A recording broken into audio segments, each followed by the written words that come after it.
Bom, e saiu o pronunciamento à nação de Donald Trump. Ele que falou que a China obteve ilegalmente os registros de milhões de eleitores americanos e tentou interferir nas eleições de 2020. Pequim já negou anteriormente esse tipo de afirmação e uma análise da inteligência americana de 2021 não apontou nenhum tipo de interferência chinesa nessa eleição.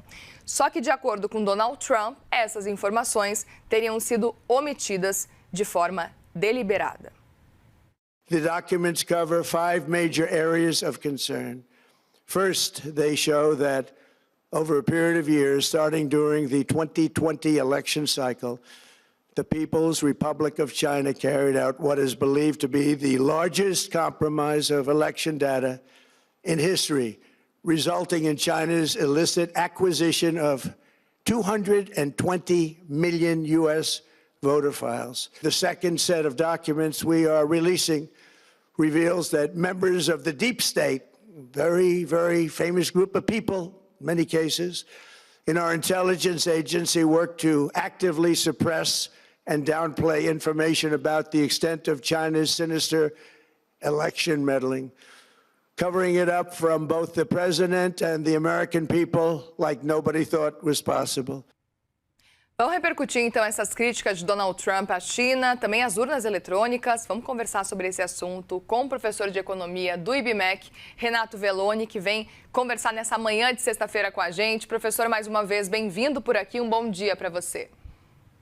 Bom dia, Muriel. É sempre um prazer estar conversando com vocês. Prazer é nosso, professor. E gostaria muito de saber a sua avaliação de mais essa ofensiva de Donald Trump contra a China. Ele que volta a falar sobre esse caso de interferência chinesa nas eleições. Como é que o senhor avalia esse movimento, levando em consideração que agora já começa a preparação para os midterms, né, para as eleições dos Estados Unidos de meio de mandato?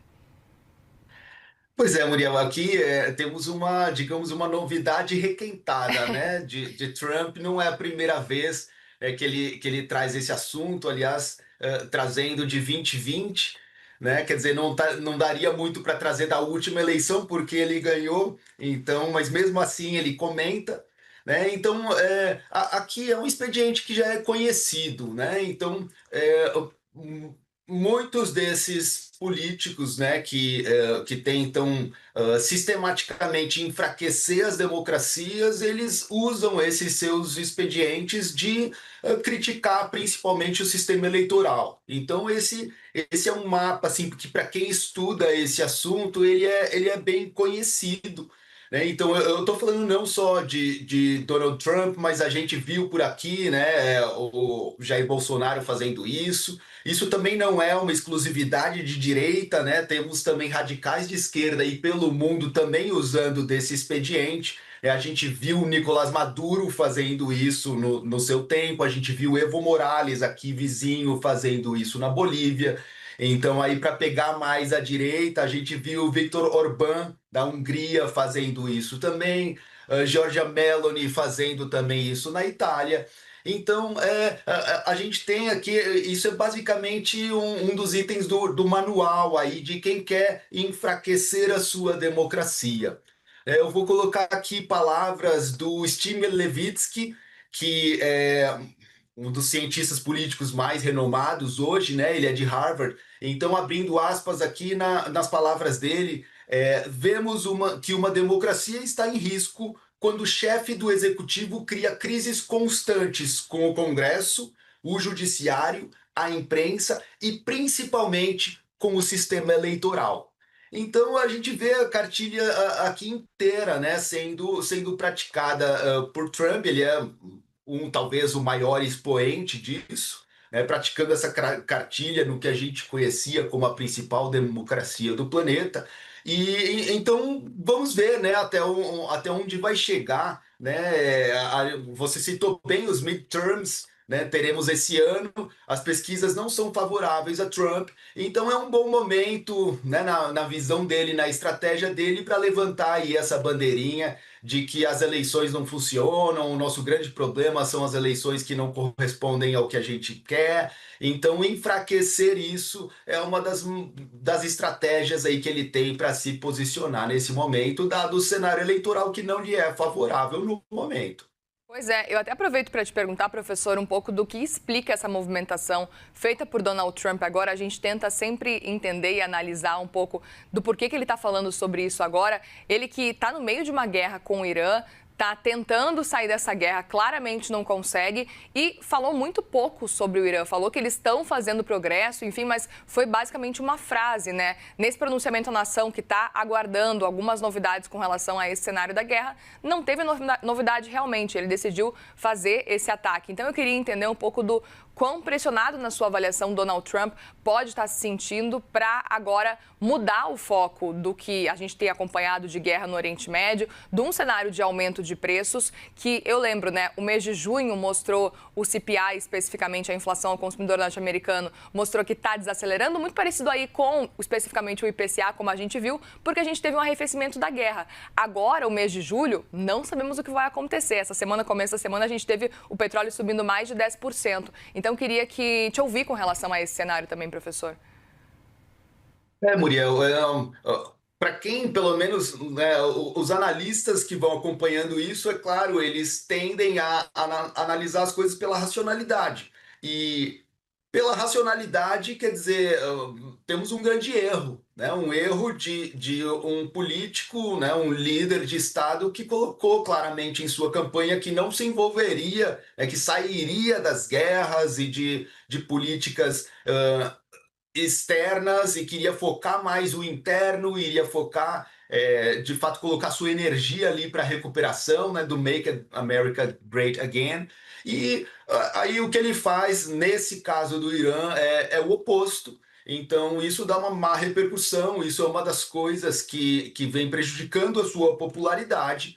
Então, houve ali, ao que parece, é que existe a necessidade mesmo de mudar de assunto, né? Tirar o foco daquilo ali e, dado aí a sua cartilha, como eu estava comentando, um dos assuntos aí preferidos para a gente comentar seria o assunto eleitoral. Né? Então, me parece muito mais aqui uma tentativa de mudar de foco mesmo do que algo legitimamente que deva tomar uma grande preocupação, né, do eleitor americano. É claro, tem aqueles eleitores que são fiéis, que são cativos, que com certeza vão fazer aí uma bela espuma em cima disso. Agora, para a gente aqui de fora, parece muito mais algo mesmo para desviar o assunto dessa política de intervenção no Irã, de guerra, de conflito, que não lhe está sendo muito favorável, né? Os objetivos de guerra iniciais, nenhum deles está sendo cumprido. E é claro, o povo americano percebe isso, já não queria isso desde a eleição. Então, aqui numa iniciativa, principalmente, que não está dando certo, quer dizer, é preciso mudar o foco. Então, isso acaba ficando bem visível aqui, distante.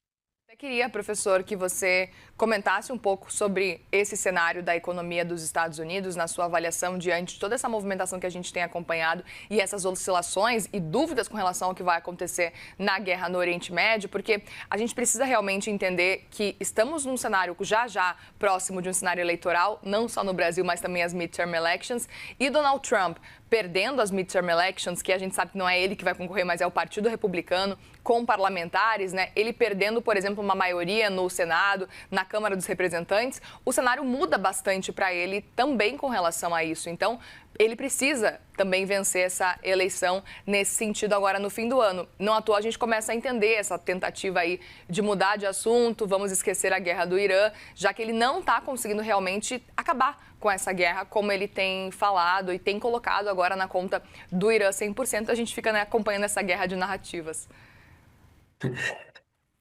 Muriel, aqui a economia em qualquer país é um tema muito relevante para o cenário eleitoral.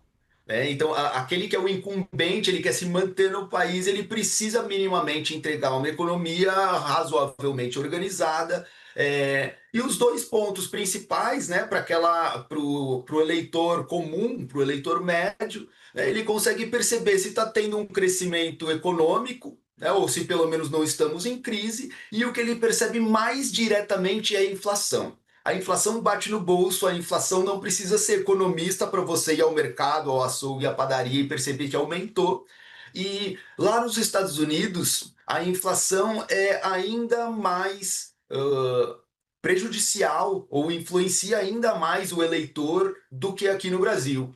Porque aqui no Brasil, pelo nosso histórico inflacionário, né, de hiperinflação, ok, já fazem 4 décadas isso, mas ainda assim a gente tem isso na memória, a gente construiu mecanismos de conseguir lidar melhor com a inflação.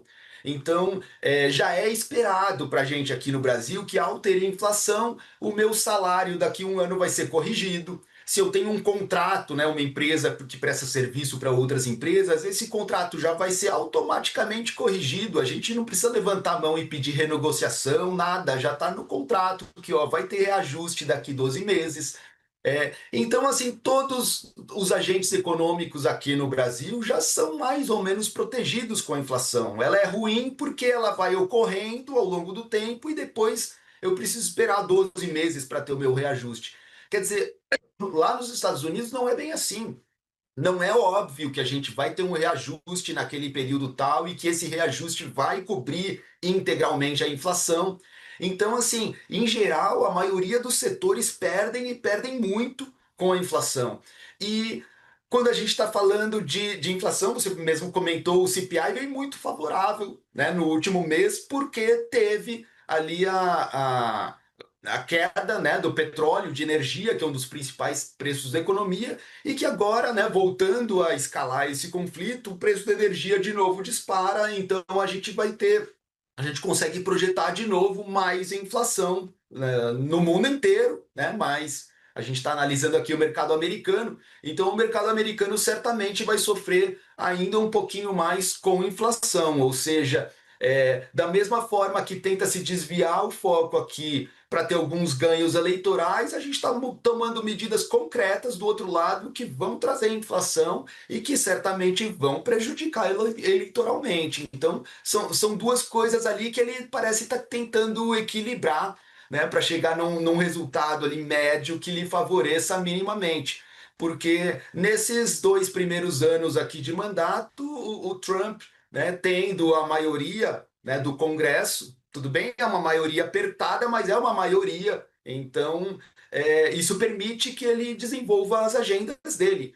Agora, perdendo essa maioria, e como pelo menos as pesquisas mostram hoje, perder com uma certa folga, isso coloca em outro ambiente, completamente outro ambiente. É um ambiente em que o presidente Trump fica muito mais engessado, né, com muito mais controle ali do Congresso. E pior do que isso, a gente sabe que o Congresso americano, tendo maioria democrata, eles certamente vão abrir várias frentes de investigação, né, de maus feitos ou possíveis maus feitos da administração Trump. Então isso é algo que o desgastará por um bom período até que se tenha a próxima eleição presidencial mesmo. Então, tudo isso com certeza está sendo projetado ali, né? E então se sabe que ter a manutenção dessa maioria, pelo menos um equilíbrio ali no Congresso é algo fundamental, né, para quem está ali gerenciando a parte eleitoral dos republicanos e de Trump em específico. Muito bem, professor Renato Velloni, obrigada mais uma vez, viu, pela conversa por aqui. Um bom trabalho para você, bom fim de semana também, viu? Obrigado, Muriel. Pra gente, um ótimo fim de semana. Tchau, tchau. Tchau, tchau, obrigada.